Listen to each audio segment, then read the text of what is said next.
পটুয়াখালীর কলাপাড়ায় রাতের আধারে একটি অবৈধ কারখানায় তৈরি হচ্ছিল 7 ধরনের ভেজাল শিশু খাদ্য।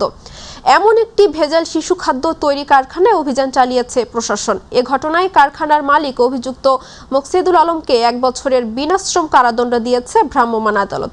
শনিবার রাত 10:30টায় উপজেলার টিয়াখালী ইউপির বাদুরতলী মর্তুজা কালভার্ট সংলগ্ন এলাকায় গোপন সংবাদের ভিত্তিতে ওই কারখানায় অভিযান চালায় ভ্রাম্যমাণ আদালত। কলাপাড়া উপজেলা নির্বাহী কর্মকর্তা ও এক্সিকিউটিভ ম্যাজিস্ট্রেট কাউসার হামিদ কালবেলাকে বলেন, সকল ধরনের অনুমতি ছাড়াই ভেজাল উপকরণ দিয়ে ফ্রুট জেলি, বড় আইসক্রিম সহ 7 ধরনের শিশু খাদ্য তৈরি করা হচ্ছিল, যা শিশুদের স্বাস্থ্যের জন্য অত্যন্ত ক্ষতিকর। এসব শিশু খাদ্য রাতের আধারে তৈরি করে বিভিন্ন গ্রামীণ অঞ্চলে সরবরাহ করা হতো।